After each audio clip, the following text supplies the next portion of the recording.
Good evening, good evening, good evening. Good evening. I appreciate that. Good evening. Yeah, there we are. It's a long day, but we're here for an informative session. I want to give a shout out to all the folks who braved the traffic on 83 and made it down here in person. I also want to give another shout out to all of our folks who are streaming with us online. We're excited for this important conversation tonight. We are going to get to the root, to the course, to the center of Baltimore under threat, countering David Smith's ballot initiatives. Now, I understand that there is a particularly litigious organization that put out cease and desist. So, as your moderator for this evening, I'm going to be very meticulous with my words. So, let's get started with a BFD.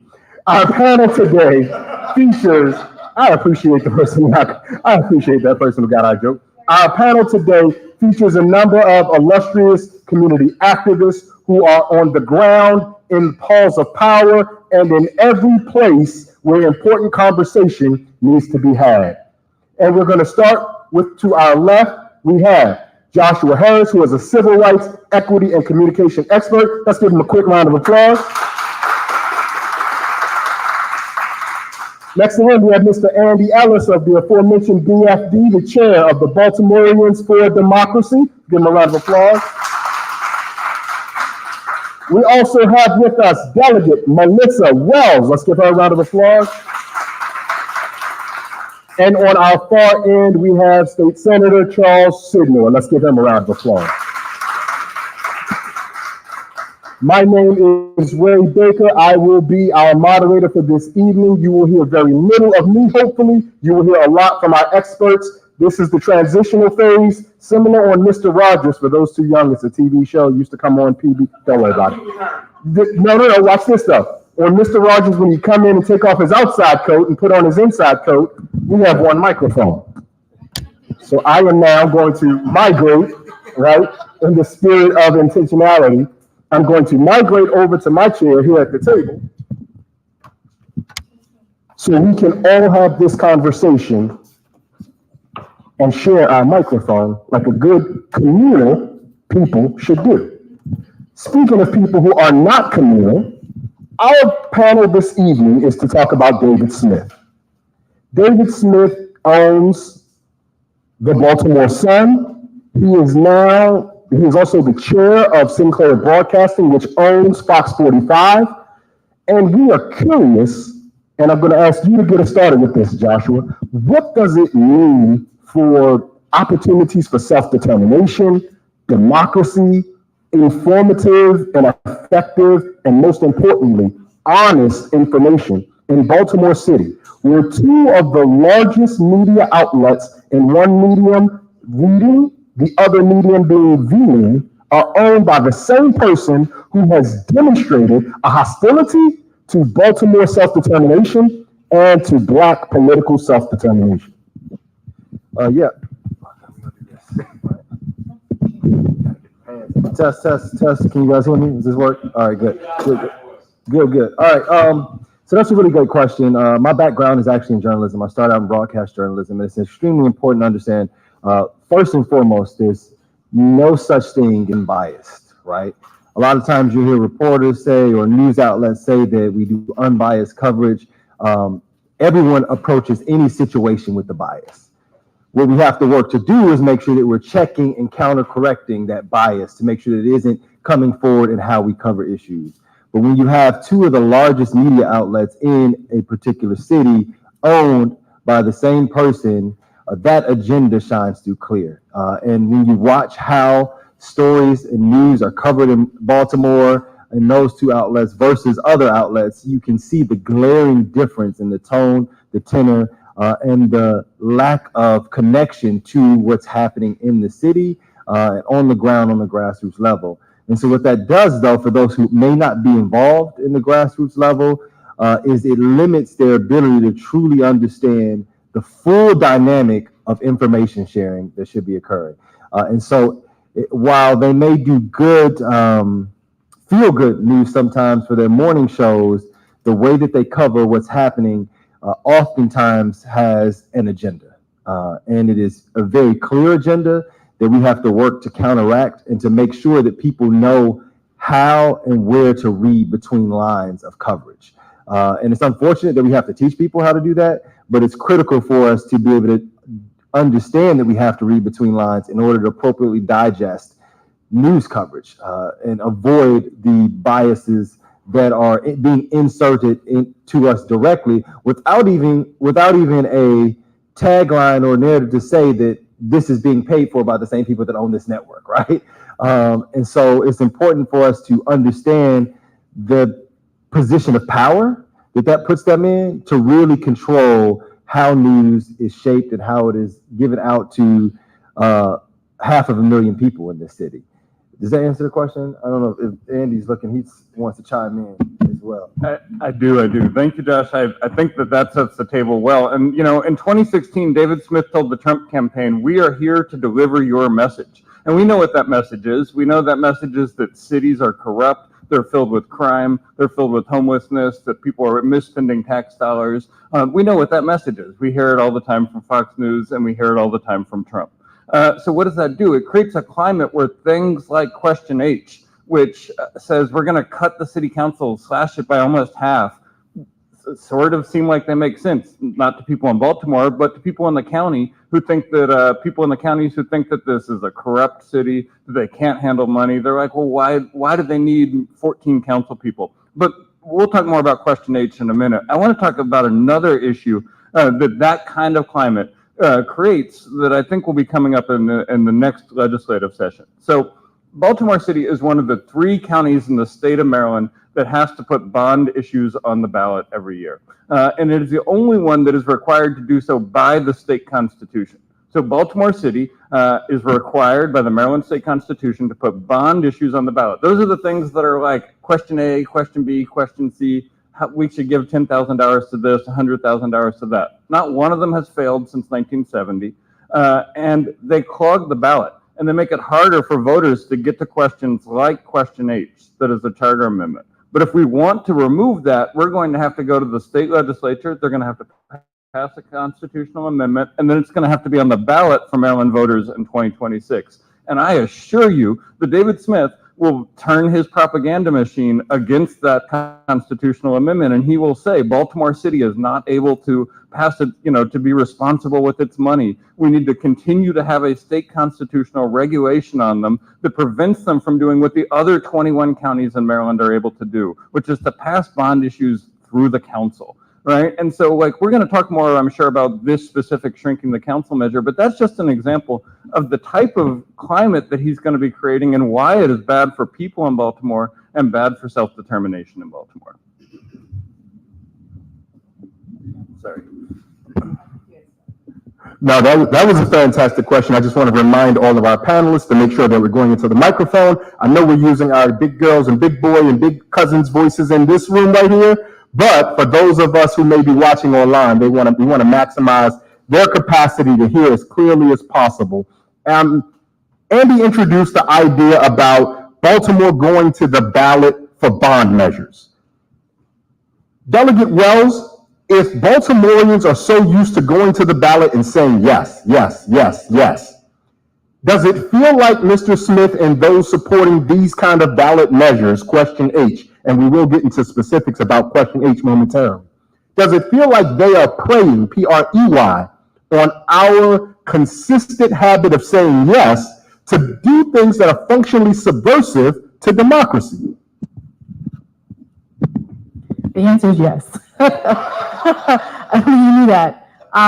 We know that oftentimes people utilize the political process to convolute things. And we know that oftentimes there's going to be opposing sides of it, right? So we know there's going to be political messaging for and against. I think that's why this forum is so important for those that are here in person and those that are streaming, because it's an opportunity for us to dig deeper into what does this actually mean for the city? What does this mean for our state, from our largest city in the state of Maryland, right? And so I think it's really vital that we continue to have this conversation. I'm glad we're having that conversation because I don't know if I'm getting ahead of myself, but we know that if you reduce the number of council members for Baltimore City, it'll have significant impacts on representation in our communities. And that statement of we're a city of communities really rings true in Baltimore. When you look at the differences in economic projections, you look at the differences in educational attainment, in employment or unemployment, each block, those blocks really do vary. And so there's a lot of blocks, there's a lot of communities that have significant needs that need to be met. And for them to then be swept up into one larger district where there's a need for those council members to be able to respond to them effectively, but they won't have the means to do that. And so we are really concerned, I'm really concerned that decreasing the number of council members that represent parts of the 40th district, which is what I represent in West Baltimore, which is the heart of the Black Butterfly on the west side of our city. I'm concerned that it's going to make it harder for those constituents to get access and for their voices to be heard.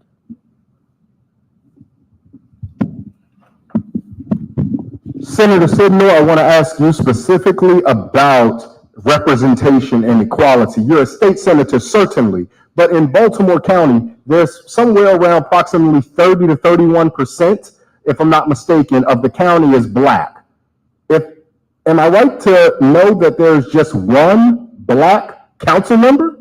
And if those two things are true, from your experience in Baltimore County, who is trying to expand their council currently, or the efforts among activists are doing that, how do you read what's happening in Baltimore City with Mr. Smith's initiatives? And what can you tell us that you are hearing in Baltimore County about what it is like when folks feel like they do not have adequate representation? And you might have to help me with, there's like 3 or 4 questions in there. So good evening, everyone.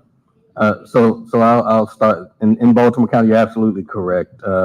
Back just at the turn of the century, after a good bit of effort, Baltimore County voters were able to elect its first Black councilman. That was Ken Oliver. Ken Oliver, he ended up losing his election. I believe it was in 2000 and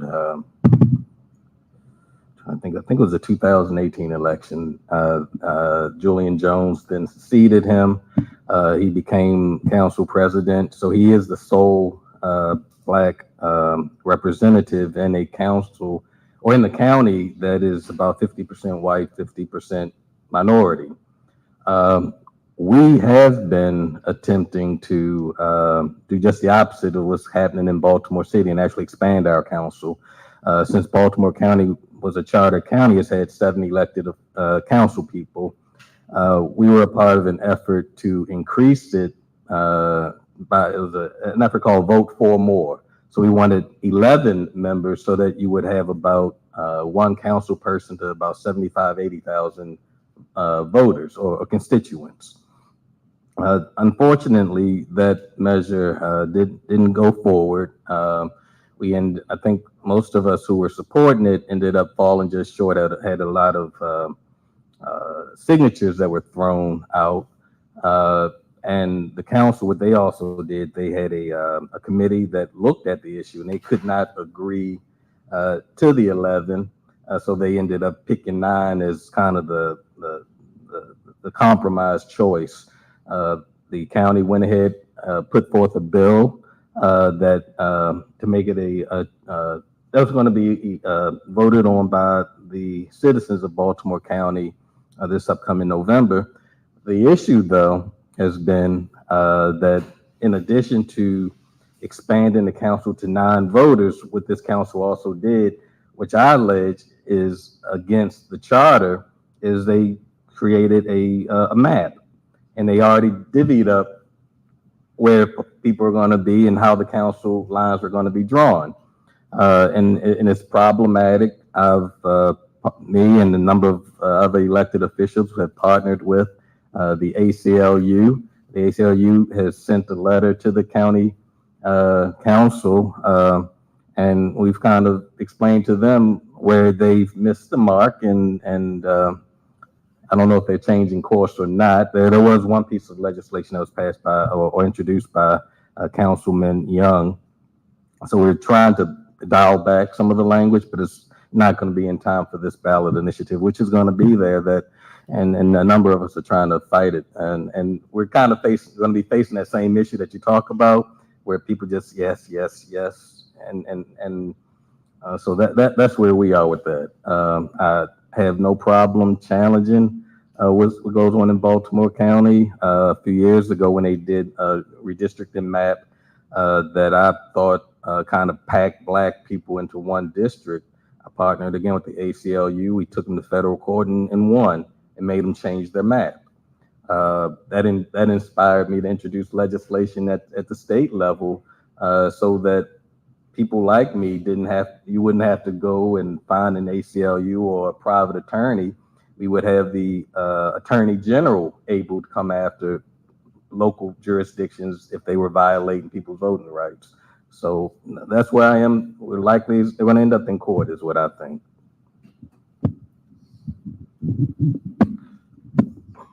Baltimore County also has no women on their county council, right? So larger districts tend to be more men, more wealthy people, and more people who already have access to power. Smaller districts, like we have in Baltimore City, allow a diversity of people to be elected. They allow working class people to be elected, and they allow more women and more black folks to be elected. So if we go in the direction that Baltimore County is right now, we should look at our council and imagine that it's going to look more like the people that David Smith supported in the primary election. And it is going to be more well-to-do white men, and it is going to be less women and less black folks. So, I mean, I think this comparison is very useful at this point, and I think we should take caution from what the Baltimore County Council looks like right now, and make sure that we preserve our council so that it can look like it looks right now. And if I can add to that from, again, a communications messaging perspective, I've worked for several different organizations that have had multi-million-dollar budget for communications.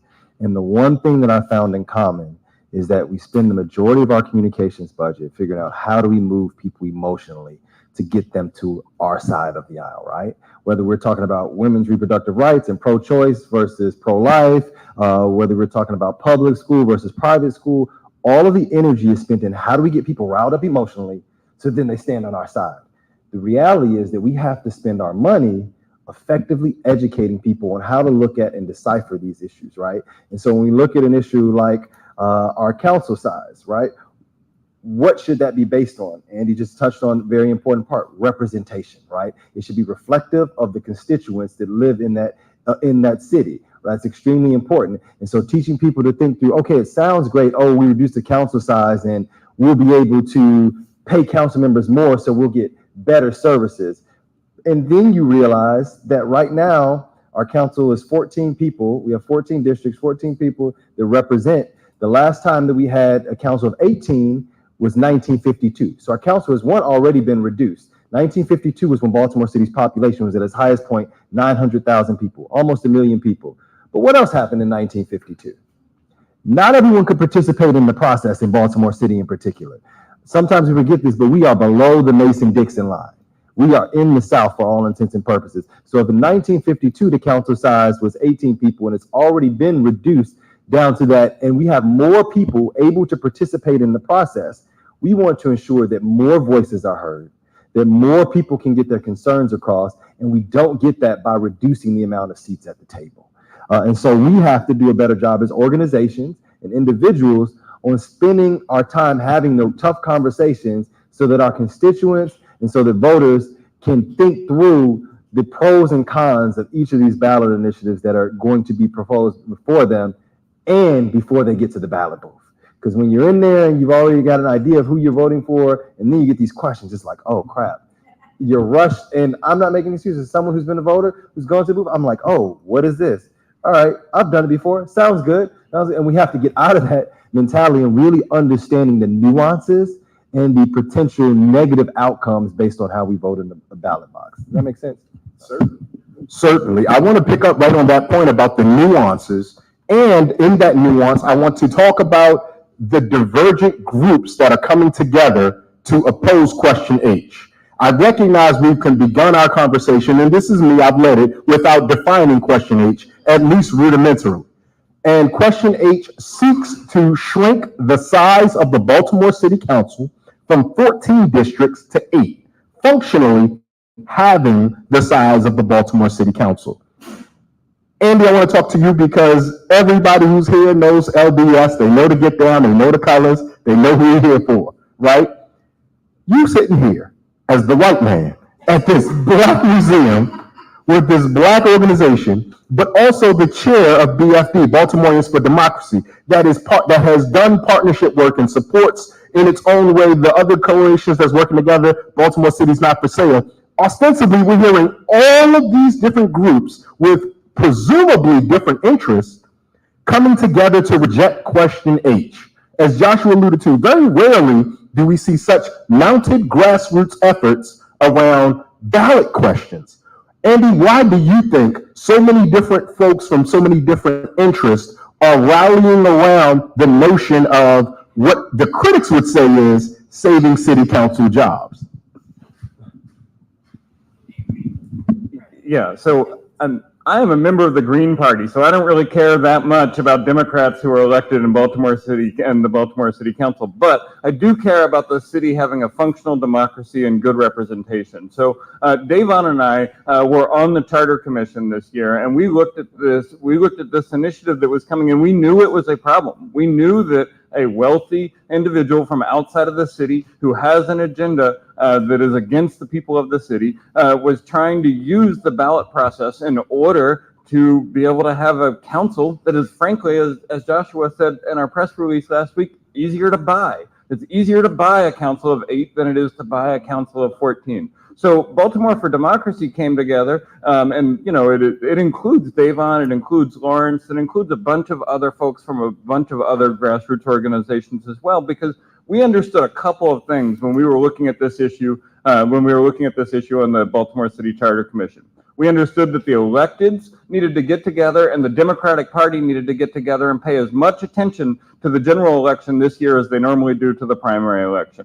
We understood that the labor organizations, the advocacy organizations, and the faith communities needed to mobilize their members so that everybody would be able to know about what this question was and understand the threat that it posed. And we understood that individuals, regardless of their political or organizational affiliation, had to have a place to plug in, get involved, and learn about this and be able to be part of defeating it. So what Baltimore for Democracy's role in this is we are trying to activate those social networks that make up the fabric of our democracy in this city so that each person can tell everybody they know, hey, look at the bottom of the ballot first and make sure you vote no on H. Well, start at the bottom. It's the only close election that's going to matter in Baltimore City. I mean, I think we can pretty fairly assume that the state is going to go Democrat at the presidential level. I think as we get closer to election day, it's going to be clear that the Senate race is going to go Democratic.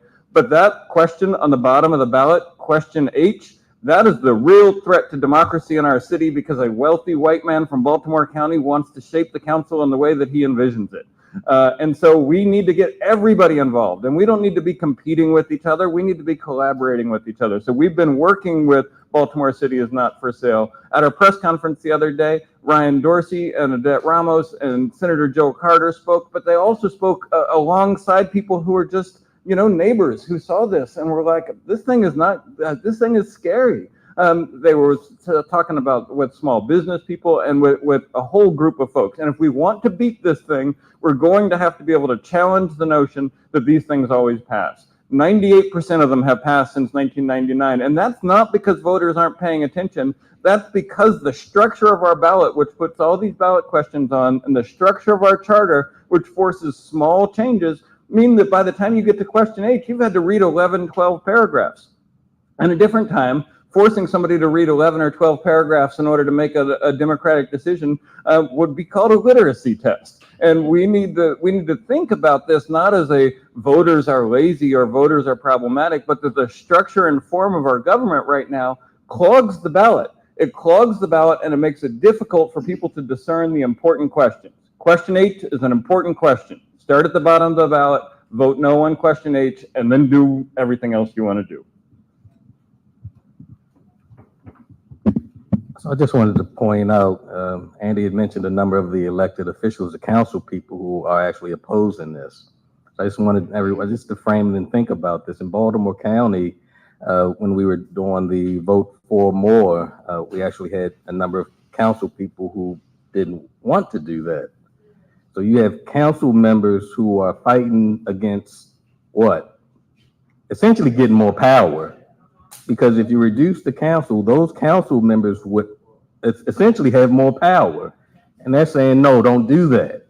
So I just, and I watched this 4 years ago when you all in Baltimore City voted on those term limits. And I was shaking my head that y'all voted for that because y'all got duped again.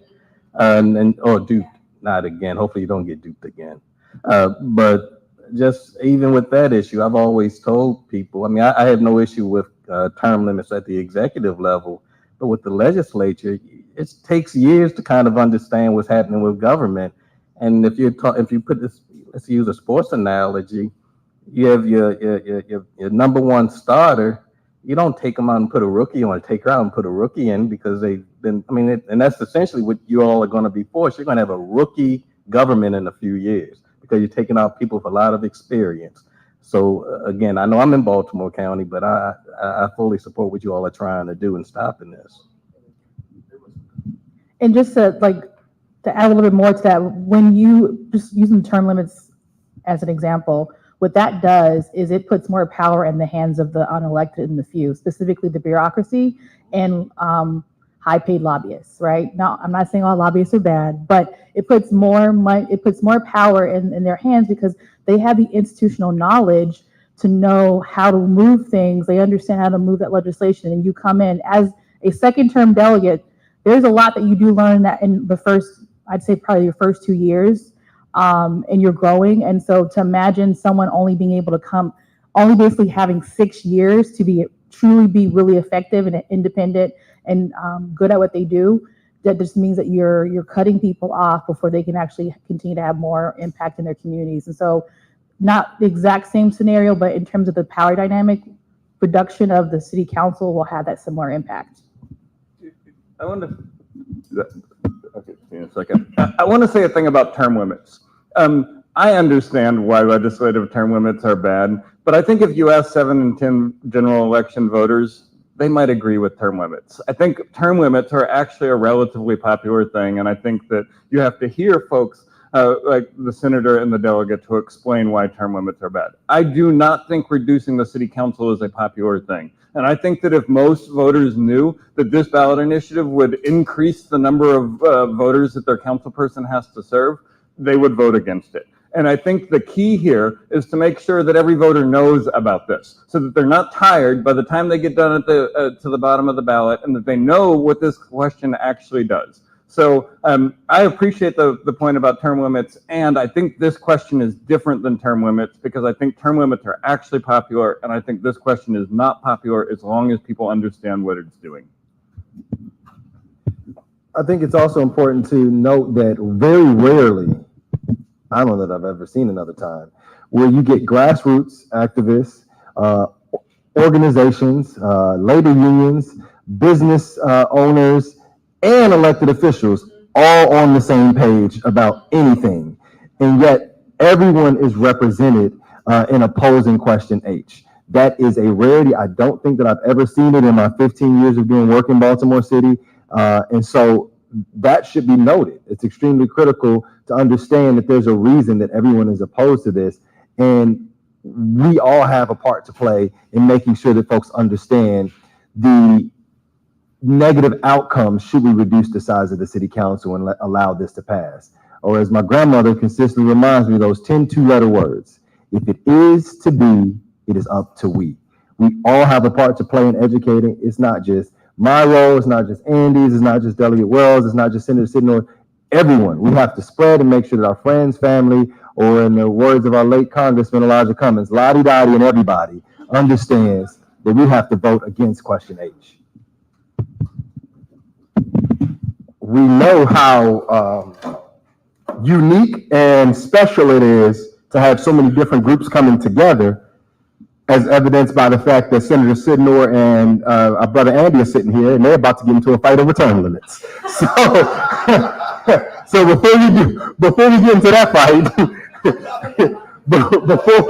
before we get into that fight, I do want to go to you, Delegate Wells, because I know that you were at the state level And Senator Sidnor, after Delegate Wells, you can chime in on this as well. But and I know you guys are at the state level and we're talking about the city legislature. But give the audience an idea of how difficult the work will be if the number of people you now represent enlarges by so many, right? Because I don't think that a lot of our public who mean well, who are literate, as Andy talked about, folks who are trying to get out here and participate in democracy. But hey, man, Love is Blind about to come on. You lucky I showed up, right? So in my head, all I know is I voted for you while aren't good things happening. And so give the audience an idea about how much more difficult the actual job of being a legislator will be if this question H passes. The majority of a lot of the work that we do as legislators or even as elected officials, as council members, is constituent services. And ultimately, if you increase the size of a district, you increase the demand on constituent services. And you increase the likelihood that people may not be able to get their needs answered. I think that's ultimately the biggest challenge of what will happen. And additionally, even as a legislator, I'm thinking like the fact that I'm able to have, it is impactful for me to have council members that know their districts and that are in tune with their communities, because we can all work together to identify what challenges are, and we can say, hey, here's some of the challenges that will be led at the city level in terms of legislation or in terms of policy changes, and here's what we can do at the state level to amplify those efforts. So it also reduces the people that I have a chance to work with, and it just increases our workload as a whole. And also, I know one of the things that they talked about was that it was supposed to increase transparency. Typically, when there's more people with their eyes on something, that usually is a better way to have transparency. Additionally, we know that transparency is not only the eyes that are there, but it's the systems in place for oversight. And so if we want to have a conversation about transparency, let's do that, but don't have it under the guise of decreasing the council in order to say that that's supposed to increase transparency. And then the last thing I will say is that ultimately, in terms of cost savings, council members will have to hire more staff, but we all know that as humans, we are limited in what we can do. So even if you hire more staff, it doesn't necessarily mean that you'll be able to have the capacity to address the needs, because the diversity of your district will change also significantly. And so you will have to be so nimble in a way that it might be actually humanly possible to be able to respond to aspects of your district that have some of the higher challenges around poverty that, are dealing with a host of challenges. So ultimately it will make our jobs more difficult. And also it will increase the likelihood that individuals don't have that representation that they really need and deserve. Some of my colleagues might get mad for this suggestion, but I would say if you all were able to shadow a legislator or any elected official, you would see, as the delegate mentioned, a lot of time is spent with constituent services. A lot of time is spent with emails coming from you all asking us to solve all kinds of issues or help you to solve all kinds of issues. A lot of phone calls are coming in with things that have to be answered. And many a time, your constituents don't always want to hear from staff. They want to hear from their senator or their council person or their delegate. For me, in my district, I think our population is, I think for a senate, it's 120 to 130,000 people. When you think about the volume of that many people, you're not going to be able to talk to everybody. You just don't have the capacity. Another thing, most of us were, as elected officials, we're considered part-time. We have other jobs. We have families. So what this ballot measure is going to do is, if you all, and I know you complain now that you don't hear from your council person, you don't see them, well, imagine what's going to happen when you take it down a notch and have this pass. You're not going to see them. They're going to be busier, taking care of things instead of getting back to you. The response time is going to lag because they have now more people that they have to respond to. So those are the kind of things that a voter is going to have to really think about Do we want less access to our council person? Do we want them to take more time to respond? I think generally the answer is going to be no. So that's something that's going to have to be amplified.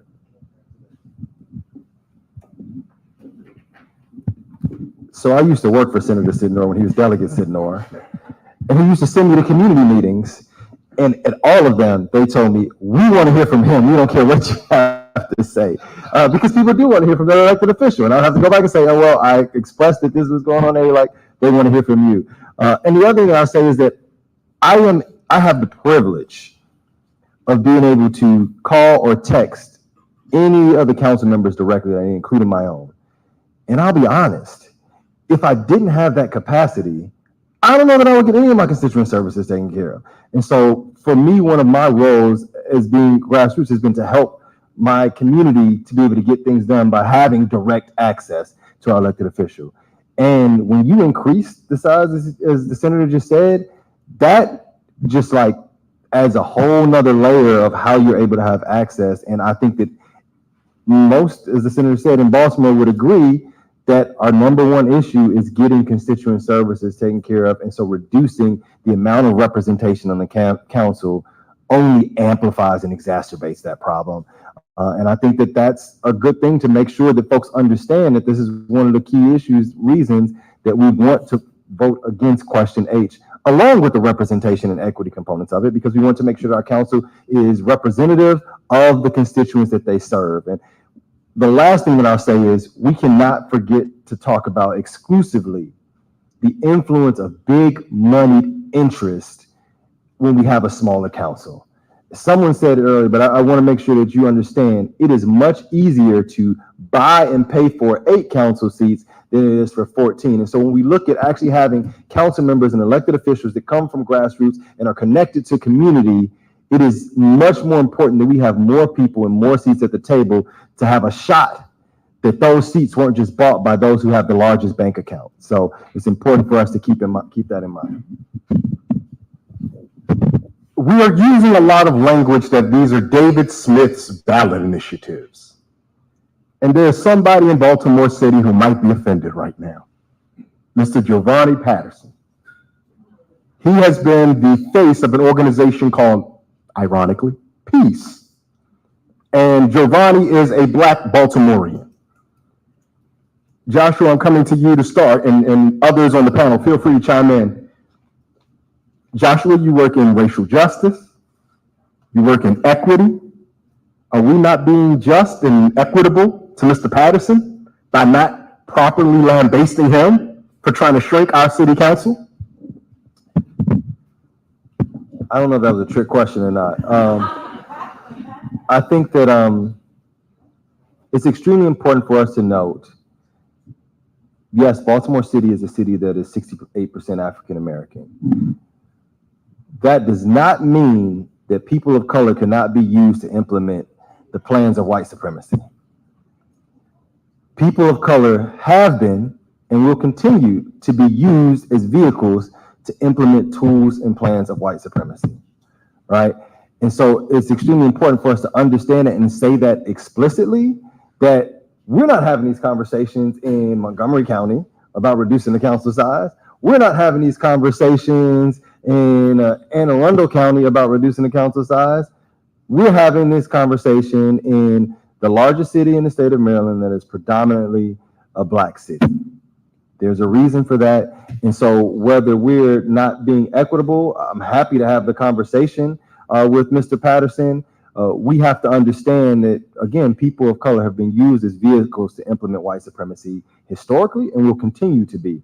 And so a conversation around equity and what equity looks like is about representation and making sure that people have equal access and equal opportunity to have their voices and their concerns heard. And that does not come by reducing the number of seats at the table. We need to bring more people to the table, have more people included in the process. In fact, one of the reasons that people are feeling so downtrodden and unwilling to vote is because they don't feel like their voice is included in the process. And so we want to make sure that we're able to bring those voices to the table and that they have the chance and the opportunity to be heard and included in the political process. Did I answer your trick question? My answer to this is going to be a little bit different. So I have no disrespect for Giovanni Patterson at all. He, like I, is not a Democrat, and he is trying to do politics in this city from a position that is not within the Democratic Party. That's hard. He, like I, have spent the last 2 years getting people to sign petitions in order to get something on the ballot that he believes in. For him, it was this ballot initiative. For me, it was making sure that the Green Party was on the ballot in 2024 and 2026. We use the same form to do this. We have to file the same finance reports to do this. And he, like I, is chairing a committee that is focused on this ballot initiative. I have no disrespect for Giovanni Patterson at all. But I will say this. The reality is this.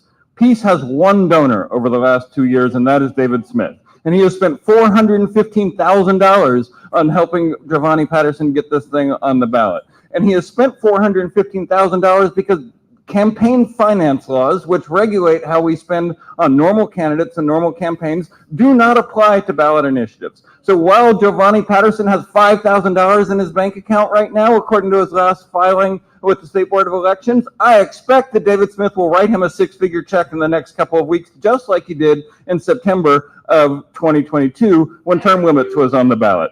So look, I don't have any problem with Giovanni Patterson, but the idea that Giovanni Patterson and David Smith are not connected at the hip on this is just ridiculous. And I just, look, he has a funder. One guy giving $415,000, right? Like, there's no distinction there. The last thing I will say, if Giovanni Patterson is serious about having a consistent and democratic debate about this process so that the people of Baltimore can decide, then he should come here and have this conversation with us, and he should be in a debate with us. I have not seen him accept any of those offers so far, and I have not seen him reach out and use his big pile of David Smith money to facilitate a democratic conversation about this. So, Giovanni, come on down. Let's have a conversation. Let's have a debate anytime you want. Let's do it. I'm sure I'll be happy to do it. I'm sure Davon would be happy to do it. I'm sure Lawrence would be happy to do it. I'm sure Shorty would be happy to do it. But, like, you know, respect, you got this on the ballot. Now the voters get to decide, but don't try to pretend like there's no connection to David Smith because he wrote you $415,000 worth of checks and he's going to write you another one. Okay, I guess I'll pass the mic. So I agree with everything that was just stated. I also think that two things can be true in some cases. Specifically, let me step back. I think what I see here is voters being preyed upon, PREYED. And I know as an elected official, I have conversations at people's doors. There's so much happening in our city that people are disillusioned by. And so I don't know Giovanni, and I can play devil's advocate. Obviously, it's clear in terms of where his money's coming from. But there are people like that are on that side that might think, oh, this is something good. So I think that is why having this forum, and it's disingenuous of him if he's not interested in having a debate, because that is actually where you can have that transparency of the process, right? And so, but I do understand that folks are drawn to an alternative that seems like something new and different. And I think that's where I know I feel very frustrated by people that are using this process to prey upon people and prey upon, in some instances, the lack of knowledge that they have, or the access to certain knowledge about these issues in a way that's nuanced and that's balanced. All right. Don't worry, Senator Sid. No, I got one just for you. Those who saw our flyer this evening know that we're also here to talk about how David Smith and the instruments of information, my words, Fox 45, Baltimore Sun, are now functioning in a way that pathologizes notions of Black leadership, right? Senator Sidnor, you hear from your constituents in the county, you hear from your colleagues in the county who badmouth Baltimore City. And as Delegate Wells alluded to, there are some city residents who walk outside and experience some of the challenges and difficulties that our cities face. And so when they turn on Fox 45, they may feel insulted when we call them, or not we, excuse me. They may feel insulted when there are those who oppose question H who might suggest they are low information voters or that they're not dealing with reality because they're like, nah, they dealing at the gas station down the street. Nah, they broke in my car. I got to get the little special box on my Amazon package, right? And so for those folks who experience those challenges of the city, and then they turn on Fox 45 and see in big bold letters, city in crisis. They're inclined to say, yep, yes, it is.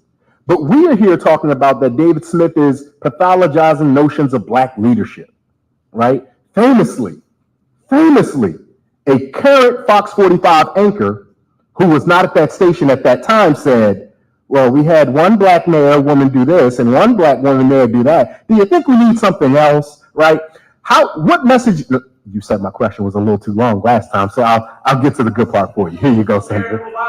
Here you go, Senator.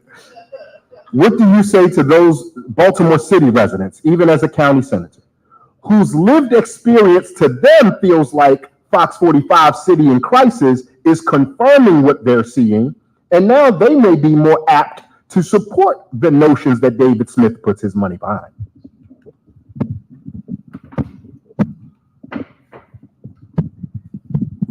So, there we go. For those of you who don't know, prior to the redistricting that just happened, I used to represent portions of Baltimore City. So District 44 was Baltimore City and Baltimore County. And one of the things that I had to get used to when I was representing Baltimore City was my face was all of a sudden now in this carousel of elected officials. They didn't do that to us out in Baltimore County. But that's not to say that Fox 45 has not come after and deals with Baltimore County in similar ways. They've come after our schools as well. And so really, again, going back to what was said earlier about just taking in information, you never need to just take in one source of information. Nowadays, with your phone, you have so many different sources, whether it be Fox 45, Channel 2, Channel 11, the Banner, the Baltimore Sun. I'm still a subscriber. The Brew, all kinds of papers. So you just can't focus on one. And you have to understand whatever that bias is. I will say once I went on Fox 45, because they had the Baltimore City senators, they would rotate in the morning. And I was like, all right, I'll go on. And they send you, say, look, this is what the topic is going to be. All right. I was going to be on, I think it was with Delegate Schlager at the time. And she had sent an email, I guess, saying, look, why don't we talk about this? I didn't respond because I figured if they were going to change, they would have sent something, said, all right, yeah, let's talk about that. They didn't. So I'm like, good, that's not in my bandwidth. I don't deal with that often, but lo and behold, we went on live television and they asked her question. And I remember my family laughing at me because the whole time I'm sitting up there and I'm kind of chuckling and trying to work my way through an answer because it's not something I'm familiar with. So I say all that to say I'm very wary when I deal with Fox 45. I'm very wary. What you all don't know is when some of their reporters come on and say, we contacted such and such's office and we didn't hear from them. They reached out to our office in the middle of session, like maybe 11 or 12 o'clock in the afternoon. When we're busy doing other things, we don't have the time to get back and respond because remember all those constituent emails and phone calls? We don't have the time to respond. And what happens is they're putting out this image as if we don't care and we're not responsive. Well, we're trying to be responsive to other things. Other news stations, when they reach out to you, they give you sufficient time to get back with them. That's the games that you all don't see that's happening with many. I'm sure it's not just me. That's what's happening. So again, you got to take many of things for a grain of salt. I know one last thing I would say is over 10,000 people had to have signed this petition for a reason. Citizens aren't just frustrated in Baltimore City. I mean, in Baltimore County, they get frustrated. They don't see things happening. Guess what? Fox 45 is going to give you a mic to amplify your issue, and people are going to take it. Again, for those of us who hear it, take the information, and yes, something probably happened, but it's maybe not as sensationalized as what is really going on.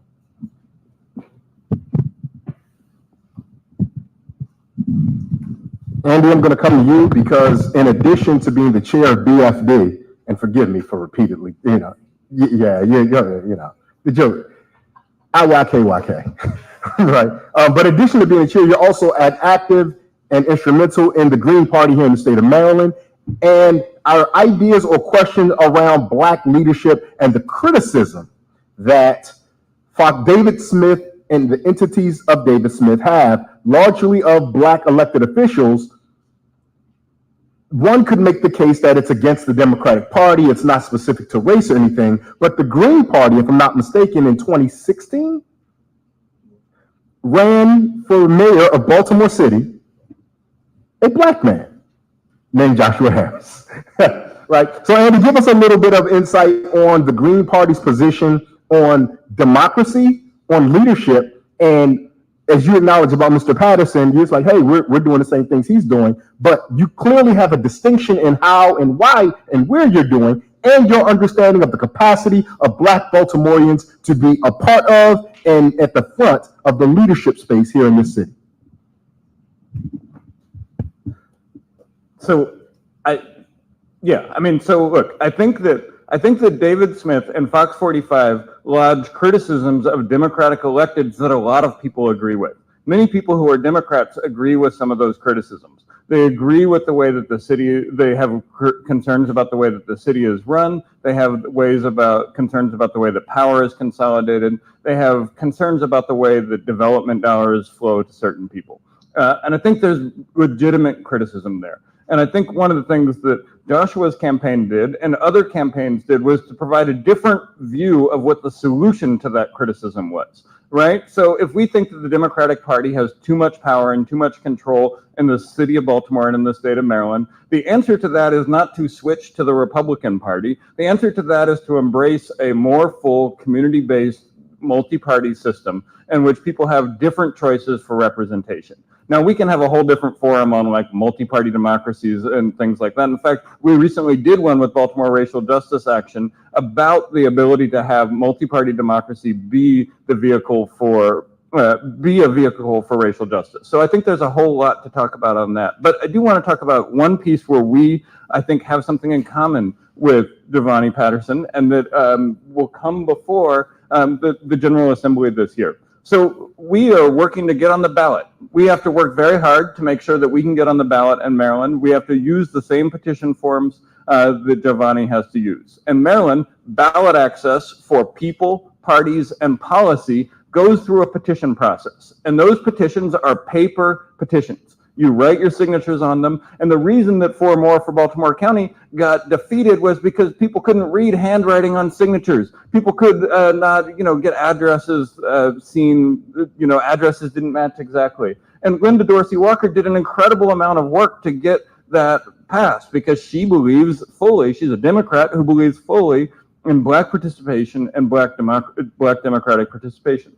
We have this arcane system in Maryland that forces us to do handwritten signatures. It's the same handwritten signature policy that allowed the Cop City petition in Atlanta to get rejected.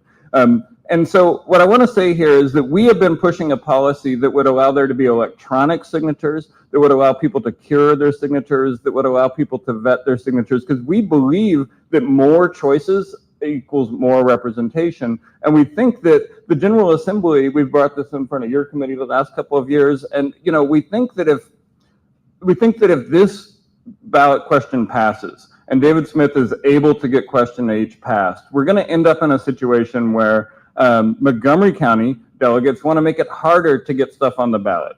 And they want to make it harder to get stuff on the ballot because they're going to use David Smith as the example. And they're going to say, if David Smith can get stuff on the ballot this easily, then we need to make it harder to get stuff on the ballot. It's not going to get harder for David Smith because he has unlimited money and he can spend unlimited money on ballot initiatives. It is going to be harder for Linda Dorsey Walker to expand the representation in Baltimore County. It is going to be harder in order to get reparations commissions like Baltimore City is doing, and counties that are not willing to pass them through their council. It will be harder for the Green Party, the Ujima People's Progress Party, and other parties to expand our multi-party democracy so that the only choice is Democrats and Republicans. So I think that's a long way to answer it. And it touches on something that is really important to me, because this bill, which would allow us to treat ballot petitions as a voting right, is in the balance on this. If this passes, and if we can't stop David Smith from this, the Montgomery County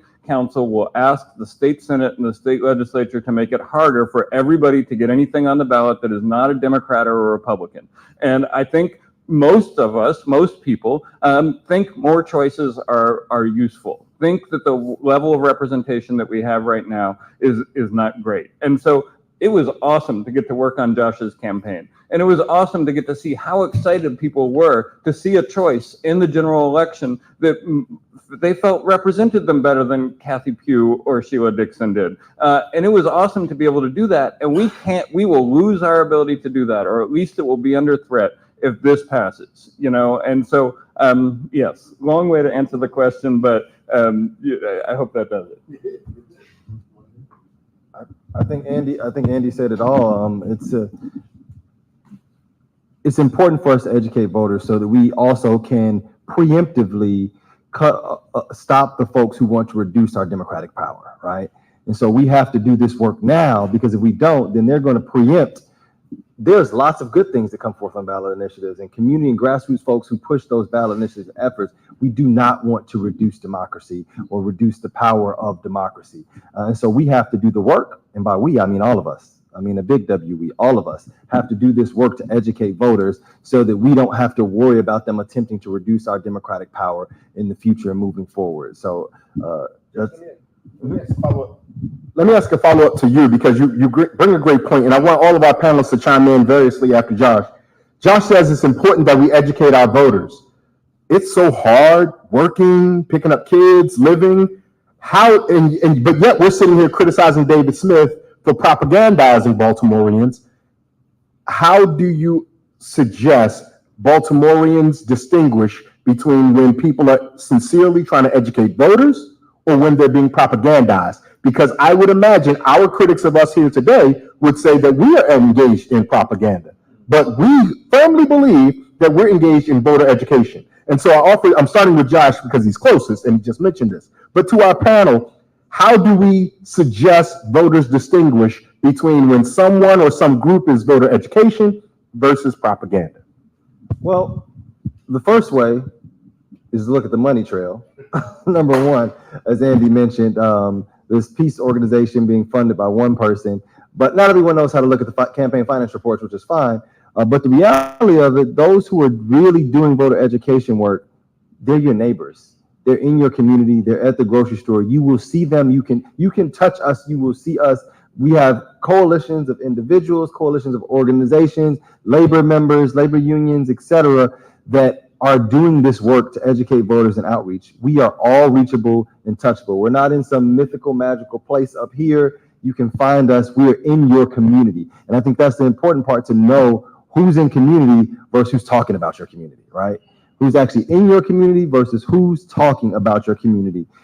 Those are two important distinctions to make when you look at who's pushing. One of the things that I think a lot of voters, one of the things I'm surprised here in Baltimore is that people look at the signs and it's kind of like, usually there's this, he who has the most signs wins, right? But very seldomly do people think about, how do they pay for all those signs?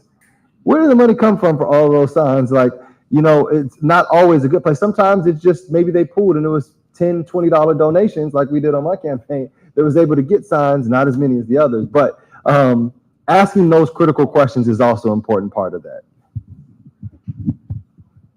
Yeah, I mean, I will echo that. Talk to your friends, talk to your neighbors, talk to people at church, talk to people at work. Ask them whether they want to have 30,000 more people in their district. Ask them whether they want their council person to be less responsive to them. Look, things are not great, right? Like, I don't think that we all look around and say the level of government response that we get in this city is wonderful and perfect and everything is great. I don't want to give that impression at all, but ask people if it will get better if there's less people to do the work. Ask people if it will get better if there's more people they have to serve. Ask people if it will get better if people with a lot of money jump to the top of the queue and people without a lot of money, like most of us, get to pick up the scraps. So I think the answer is, yeah, watch whatever you want, make whatever decisions you want, but have discussions, have debates, participate in those social networks, not just social media, but the social networks that you already exist in, and ask people whether they want less representation because a wealthy Republican from Baltimore County thinks they deserve less representation. Not much left to say, I was just trying to think about what more to add to the conversation. And I think that one of the strongest assets of Baltimore is how strong our community fabric is. And so I definitely think, but specifically, not even just the individual community, the coalitions that are out there that serve. I talk to my colleagues in other parts of the state, especially in Southern Maryland, Prince George's County area.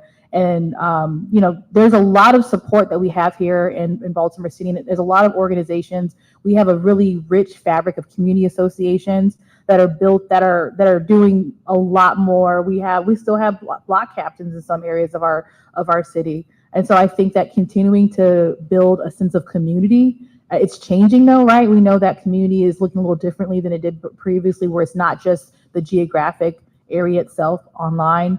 And I think, when you do consume information, I think it's always important to ask that question of, like, more or less, why would I support this? And then why wouldn't I support this?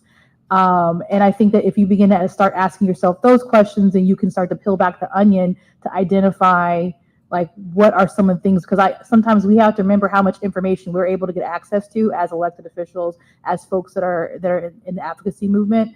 And so just trying to think about what is the average way that a topic that you don't know anything about, there's things that we don't know anything about. How do you first start to consume information? And I think if you start simply with saying, what about this makes sense? And what about this maybe doesn't make sense? And I realize some people, I don't think, ask that what doesn't make sense to themselves, but I think most people can be honest and say, okay, I know I feel like I really want to support this, but something's not quite right there, or something needs to be answered. There's something that I don't have enough information about, and why is it hard to get more information? Why do you have to look up the campaign finance report to realize how much money David Smith is giving?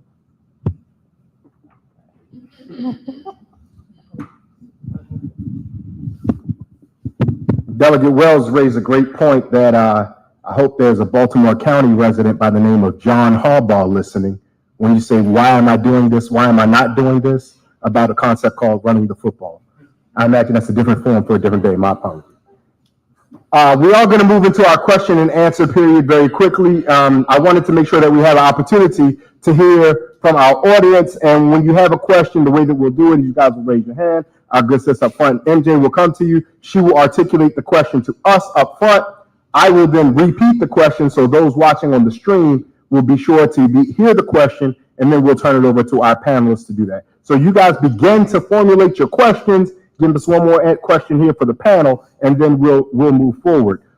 We heard a little bit about how much folks in the advocacy organizations already know things, right? And I imagine that Joshua Harris made a great point when asked, how do we know who to trust?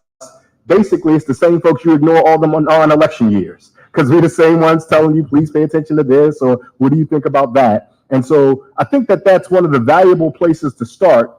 But I'm curious the panel's position, and Senator Sidnor, I'm going to start with you.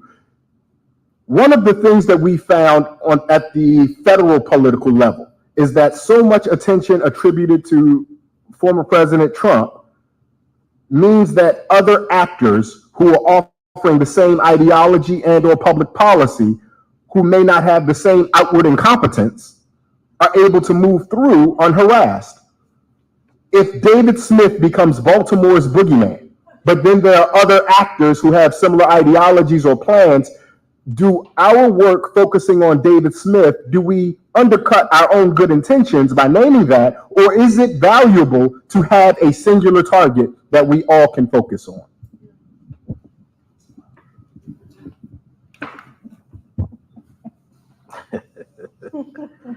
Let me start with a different premise, because David Smith, anybody, we're all residents of this state. We all have the ability to use the constitutional vehicles that have been put before us. In this case, he's using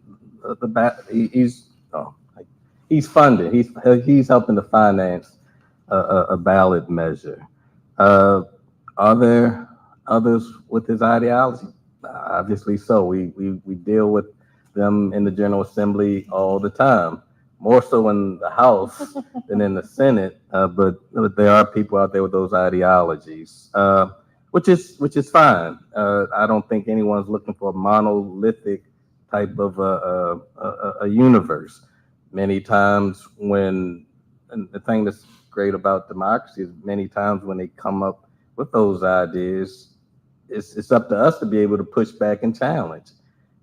Steel sharpens steel.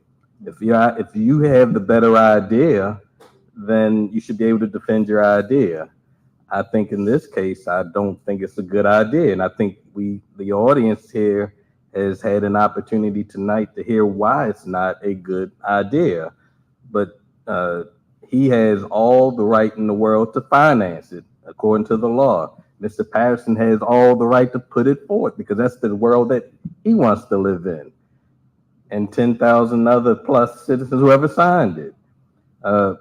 Again, the question then becomes for those opponents of it, push back with your idea. Why do you have the better position? It's on all of you all who believe that it's a bad idea to educate, to push back and to make certain that we're all. I mean, we now have that same issue now in Baltimore County, where many of us we were put in this position where we want to see our council enlarged. However, because of the way our county council has done it, many of us who would have supported the enlarging of the county council now we're in this position where most of us we're not voting for this initiative.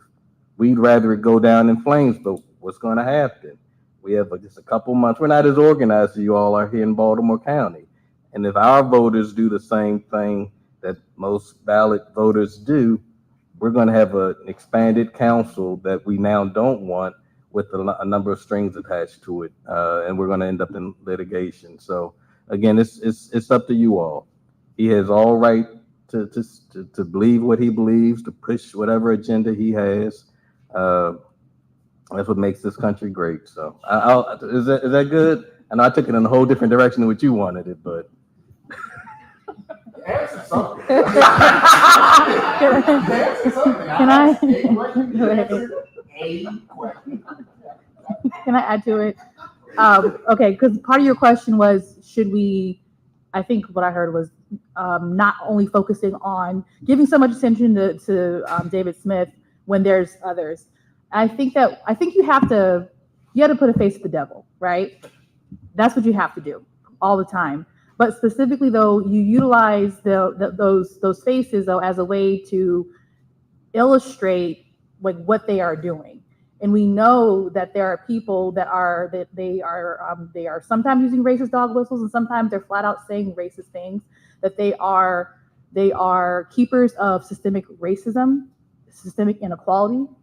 And so I think that the bottom line is that that's who we're talking about, everyone like that. And I think that you have to create a face that way people can at least have something to focus on, but you continue to message around ultimately what this means and how it's targeting majority Black jurisdictions in a state that is one of the highest Black populations out of the Deep South. We have to remember that about Maryland. We're 30% of the population in this state. And so I think that it's important that we continue to stay the course in terms of the messaging around what these folks are doing, because he's right. We have debates on the floor in the House where it gets ugly and people just want to talk about Baltimore. Like, they just out of nowhere, you're like, oh, how's the weather today? what about Baltimore City, like X, Y, and Z? It's just like, we're not even talking about that.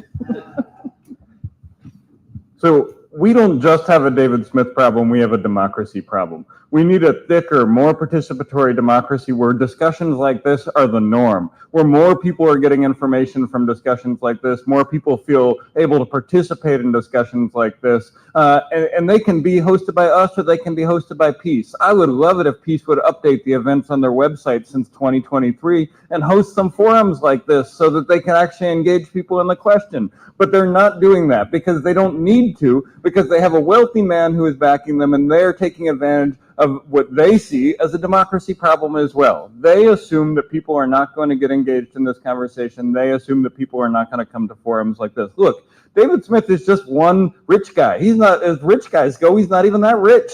You know, like people will say like he's a billionaire. He's not a billionaire, right? Like there's plenty of people out there way more wealthy than David Smith who are going to be more excited to take advantage of campaign finance law that opens them up to do whatever they want.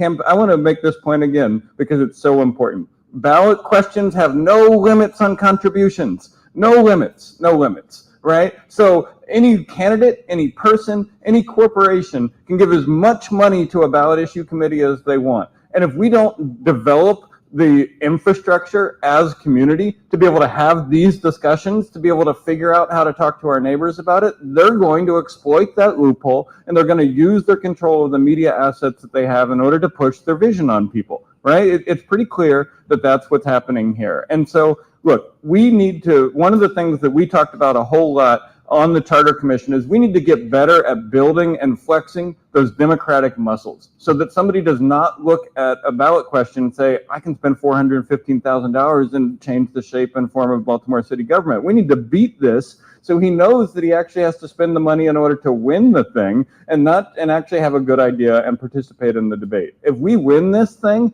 it is going to decrease the incentive for people to just try to get something on the ballot and pass it that way. So that's what's on the line. What is on the line is not just the representation of our city government, but what is on the line is whether more wealthier people are going to look at Baltimore City's charter from outside and decide that they want to shape the city as it works for them. I want to shape the city as it works for us, for all of us in this room, not as it works for David Smith. I don't have much to add. Andy said it all. I think it's important to understand when he says there's no limits on campaign contributions to a ballot initiative. None of our elected officials in the state of Maryland can receive more than $6,000 from any individual or company. So that's capped. And so to say that there's no limits, unlimited funds like $415,000 for one ballot initiative from one single person is like crazy. And so I come back to, not only do we have a democracy problem, this is my own personal beliefs, we have a capitalism problem and a big problem with big moneyed interests. This comes back to the reality that money is the root of evil. And people who have it use it and they weaponize it. And they weaponize it, and it's up to us to be vigilant and make sure that we are ensuring that we have defense mounted when these people with money, whether it be David Smith or someone else, decides to weaponize their money to take advantage of those of us who don't have it. This is a question of the haves and have-nots. This isn't just an interest. He just decided, he has interest. He has an interest in the city. He wants to do things. He wants to be able to do things without checks and balances. And so we have to make sure that the majority of us are making sure that our voices are heard collectively to stop this, to ensure that our representatives are working on our behalf and not just the moneyed few, if that makes sense.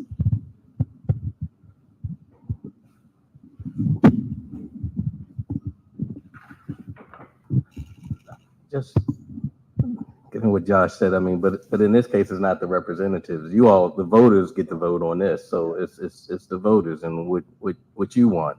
I mean, yeah, he has the money, but you have the vote. So you're gonna have to exercise that vote. I don't know, what was the percentage of people participating in the last election in Baltimore City? Primary? Let's say the general. 29% primary. 29% of the people are deciding what happens in Baltimore City. I'm just saying. Keeping it real.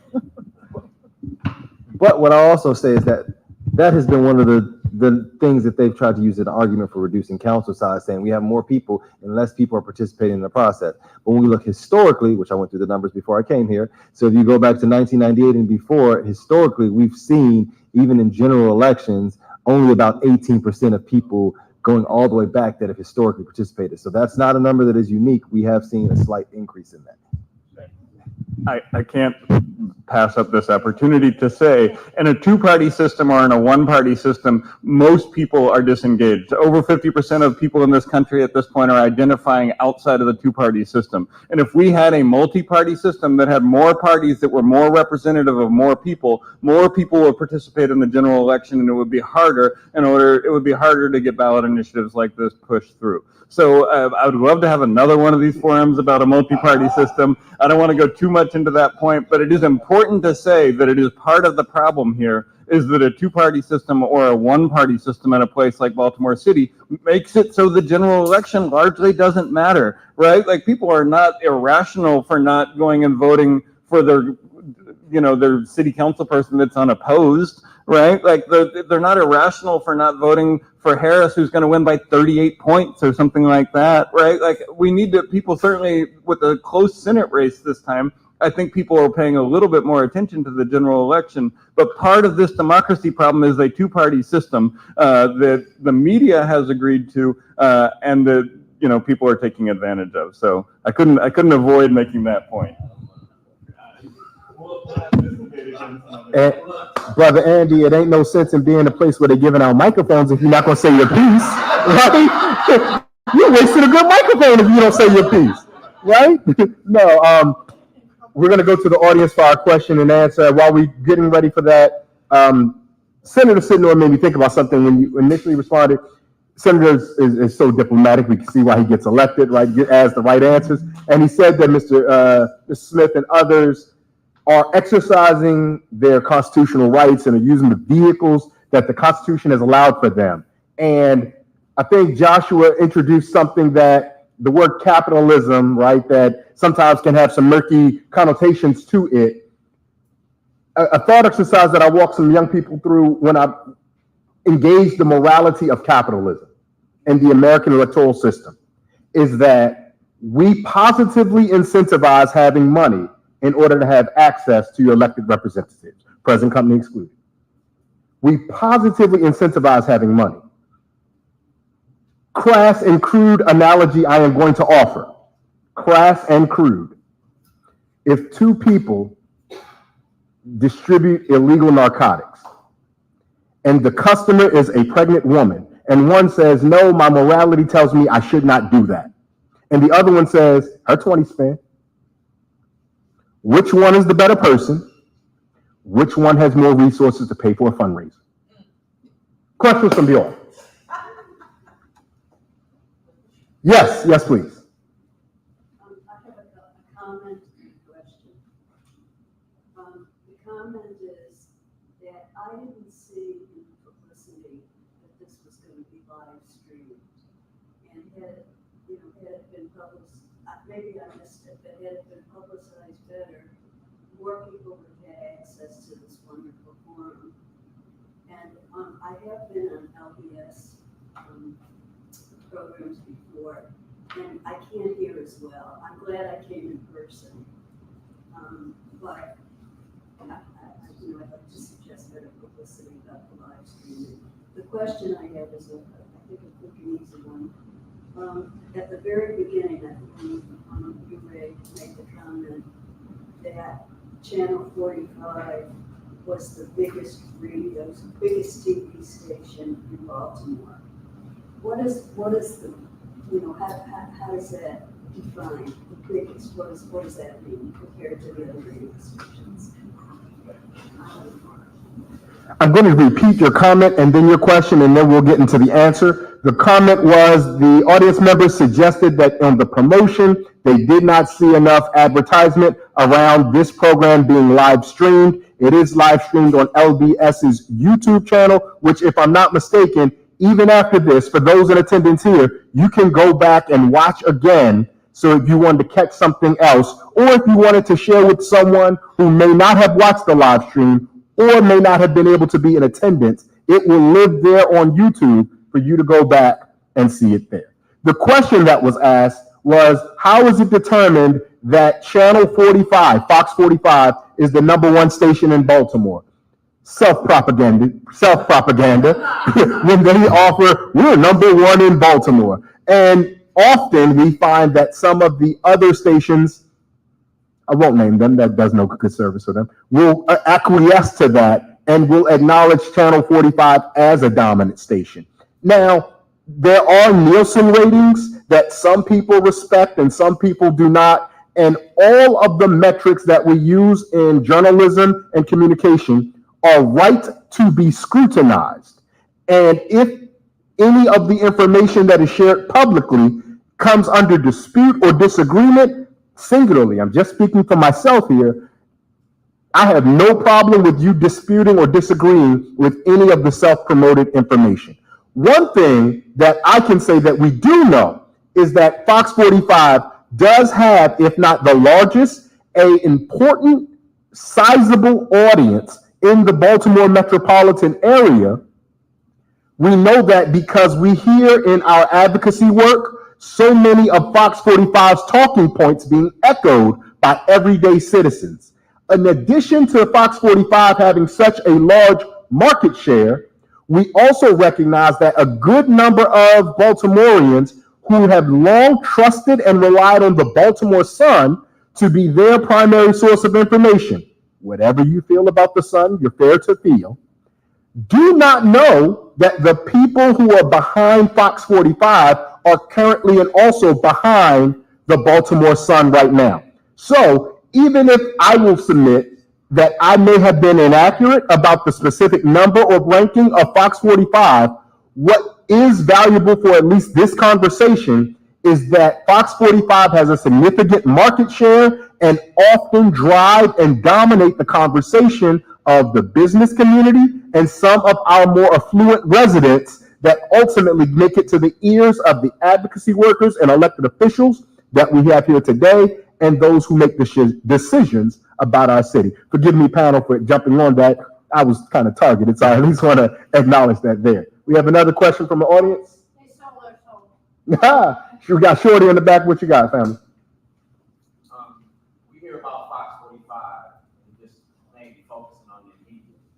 But Fox 45, like you said, has other avenues. They own restaurants, they own businesses here, and they got ties with people here. Racism don't work without black cooperation, but it ain't gonna end without white participation. If we don't start relating to our white allies to fight Fox, we get stuck, Chuck. I'm an advocate. I've been my advocacy go back to 1980s. All right, that's how long I've been doing this. This ain't nothing new to me. Everybody in this room know me because of my advocacy. I don't roll with no crews and no posses because that's what killed Martin and Malcolm. You know what I'm saying? So like again, I say, to defeat capitalism, you got to use capitalism. Martin Luther King and Malcolm X showed us the power of our money and our spending power. You know what I'm saying? We ain't got to be keeping up with the Kardashians. We need to go back to the old ways of keeping up with our communities. I guess my question is, since we're here having these conversations, what blueprint are y'all gonna lay out for us to dismantle this master's house? Question that was asked from our brother Shorty in the back is, what is the blueprint that we're going to lay out to dismantle the master's house? Andy and Joshua, I'm going to start with you because I feel like if we start, give me 1 second, Shorty. I feel like if I start with putting our senator or our delegate on the spot, I mean, when y'all took y'all office, y'all put your hand on the little Bible to say that y'all wasn't going to do that. So I ain't going to jam you up in public. We recording this. So Andy or Josh, what is our blueprint for trying to dismantle this? I'll be honest, I wish I had a clear blueprint, but I think that the first start is conversations. We have to begin to talk, we have to communicate, we have to create awareness. And I think that having spaces of community, we can have these open dialogues are important. to discuss these issues, whether it be this ballot initiative or other ballot initiatives, we need to be able to have these conversations around kitchen tables. I don't think that happens enough, right?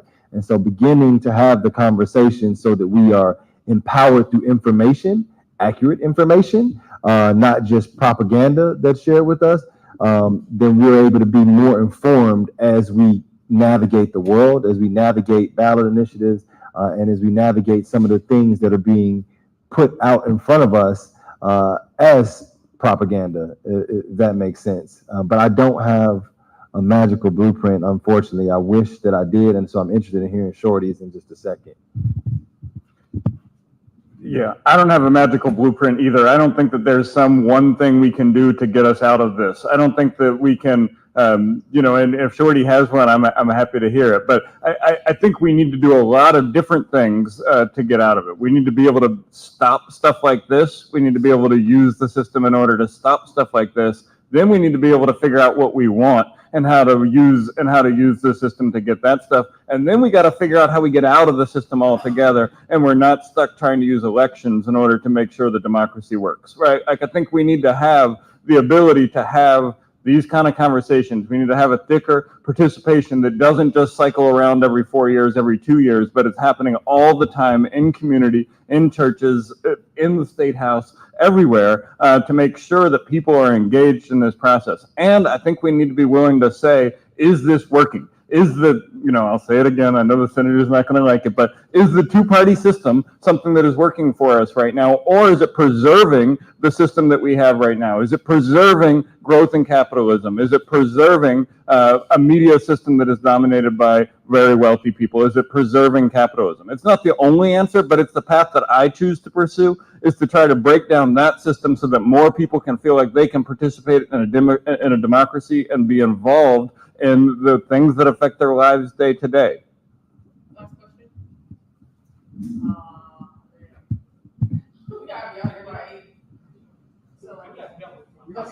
The hand was up right here first. Hi, how you doing? I have a concrete question that's probably pretty easy to answer, and then a policy question. The concrete question is, for those of us who maybe want to host a house party, something like that, to get this information out to people. Shorty mentioned, we can't do this without white allies. For those of us who may have access to the whites and want to post something, can we, talking points, materials off the website, maybe even someone, coming. Is there anything that we can offer? And then the second one was just policy related. Everyone's talking about the unlimited amount of money that can be thrown at these ballot initiatives. Are there any plans to attack that legislatively? Because, we're not talking about like Citizens United at the federal level. We're talking about something at the city level. So what are we doing about that?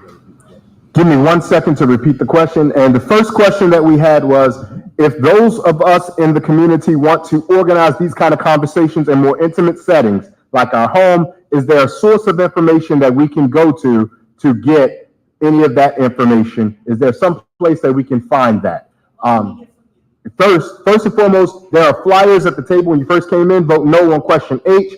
There's also the Baltimore City is not for sale. I think there's BaltimoreCityIsNotForSale.org.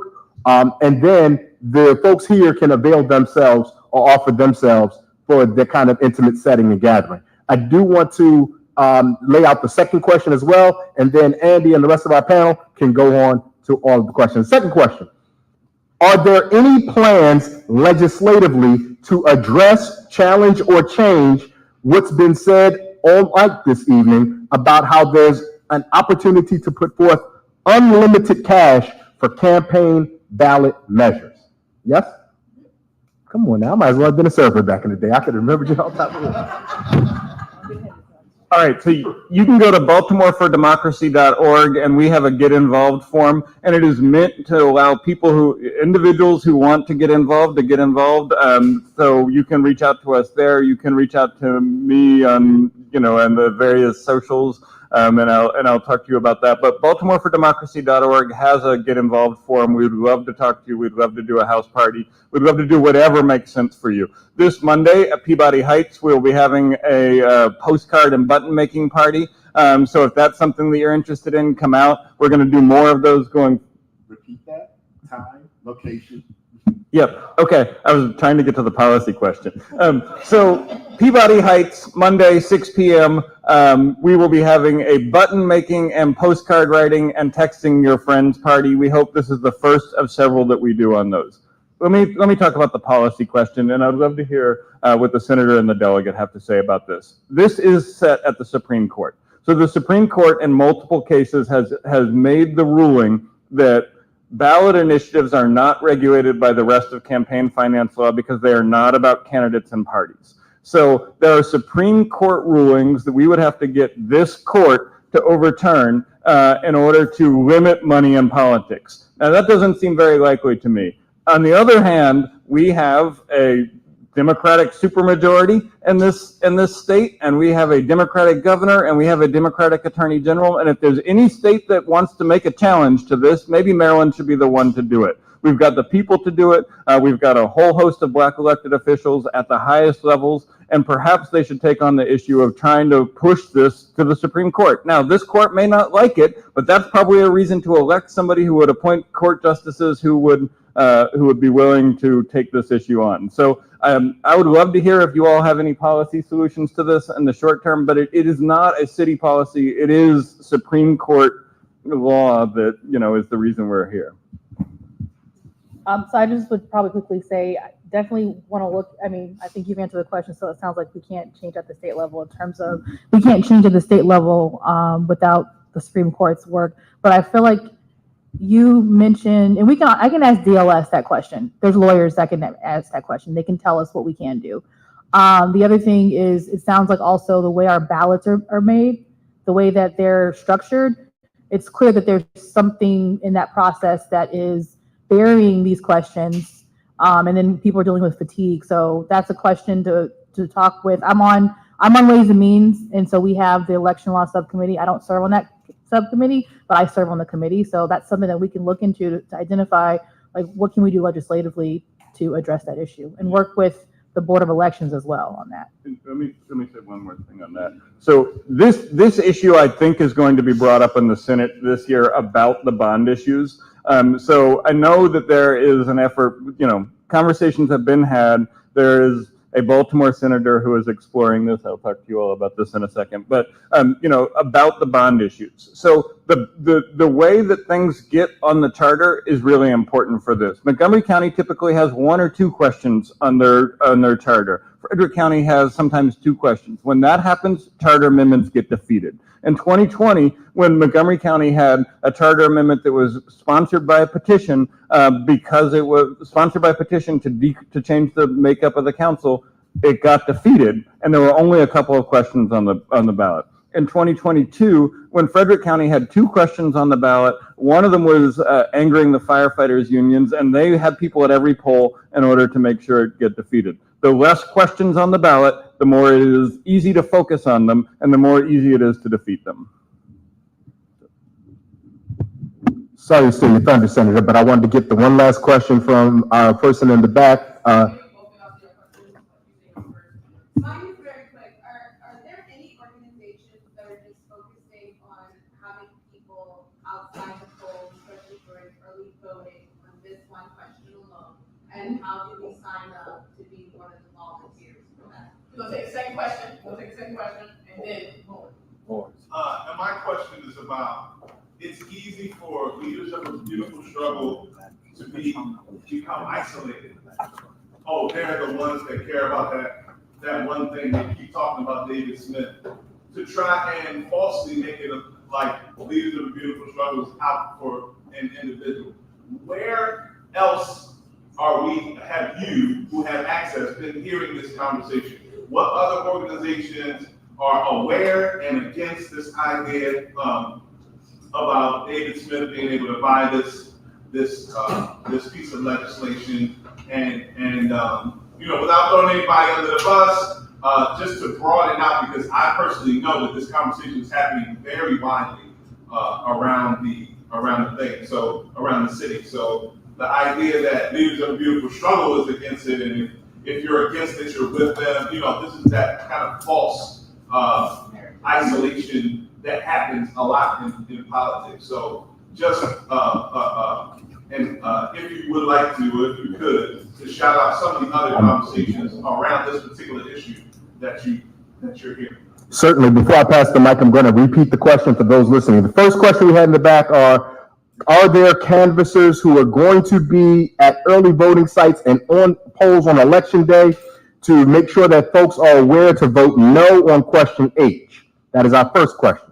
Our second question is, LBS, Leaders of a Beautiful Struggle, often has some assumed position and understanding, and the question seems to be, is there a collective effort of solidarity, a broad base of those other people and organizations beyond LBS that are galvanized and organizing and having voter education around question H right here? Andy, I'm going to start with you as the chair of BFD. So BaltimoreForDemocracy.org, you can sign up. We'll have election day people there that day. We are definitely planning on covering polls during early voting and during election day. So go to BaltimoreForDemocracy.org. You can sign up there. The form's already up there. And we will contact you within 24 or 48 hours if you sign up, and then we'll work with you to figure out which poll makes the most sense for you to be at, so that you can connect with people in your community, and we're not sending you someplace that is you don't know. The second thing is, we did a press conference on Tuesday night at City Hall, and in addition to Leaders of a Beautiful Struggle participating, there were people from the Baltimore Teachers Union, the Baltimore City Not For Sale Coalition, the Baby Bonus folks were there as well. The Baltimore Roundtable for Economic Democracy was there. And then, the coalition that is the Baltimore City Not For Sale Coalition also has a whole set of organizations, and I'll let Josh talk about those. Yeah, we have involved in the Baltimore City Not For Sale coalitions, Youth United for Justice, the NAACP. There's also Progressive Maryland, and about 10 or 15 other organizations that have been meeting weekly for the last 6-7 months, discussing our plans to strategize on how we message around this, developing flyers, which there's some flyers that'll be outside on the table for Baltimore City Not For Sale Coalition, as well as we'll be putting together election day planning and strategy to cover polls for early voting and on election day. So there's a lot of people that are involved. It's not just LBS. As I mentioned earlier, this is one of the first times that I've seen this many people and organizations from diverse backgrounds collectively come together to oppose a singular issue. I've never seen it before, so it's exciting to see it. It's exciting to see so many people engaged and involved in it. Was there another part of the question? The second hit? No, I think that was it. Okay. Let's give a round of applause for all our panelists: Senator Charles Sidnor, Delegate Melissa Wells, BFD Chair Yellis, and Joshua Harris. Just a quick point of information: the BaltimoreNotForSale.com, BaltimoreForDemocracy.org. Those are the two websites that you will go to if you want to involve yourself, engage yourself, create these kind of smaller co-op conversations where you are. For our final words of the evening, we're going to turn it over to our gracious host, representing Leaders of a Beautiful Struggle, none other than our good brother Lawrence Grand Prix. Thank you. Appreciate everybody for coming out. Part of the reason we did the panel this way is because though we are hosting this event, we didn't want it to look like it was just us. So no one from LBS was on the panel, and that was essentially on purpose. This is bigger than us. We know we are one piece of the work, and that's the intellectual warfare and the political warfare and the policy arena. So a lot of that warfare is not stuff that can be funded by grants. So part of the ask that I've been told to give you all is we do have a monthly sustainment program. You can sign to give any amount of money that you feel comfortable with. That is not tax deductible, but that gives us the freedom to pursue political engagement without having to be tied to grant cycles or agendas from funders. One of the biggest reasons Sinclair gave us that cease and desist is we've been so consistent challenging their propaganda against Black youth. And the fear-mongering around youth crime in Baltimore is leading to policy proposals in Annapolis that are trying to reverse decades of victories, not just from LBS, but our allies. And it's the donations given to us with the monthly donors that allow us to go to Annapolis and do that political engagement, but also do that narrative shift. We are not a media organization, but we have to produce a lot of media, not just about policy, but also about media. media analysis, media criticism to educate our allies and educate people about what's going on. The more space that we have, the more we can push back against this multi-million-dollar media machine. So if you're able to, please donate at lbsbaltimore.com, lbsbaltimore/sustain. Sign up for our email listserv. We're going to need you in Annapolis to push back on the attempts to roll back protections for youth's right to have a lawyer when they're interrogated, and just generally pushing back against Sinclair's agenda. It's not just Sinclair, but Sinclair has made itself into a political advocacy engine. And we need to have our own engines to push back against that. So please join us at lbsbaltimore.com. Thank you. Drive safe. And we do kind of got to be out here by 8, so we know you're going to want to talk, but keep it short. Thank you.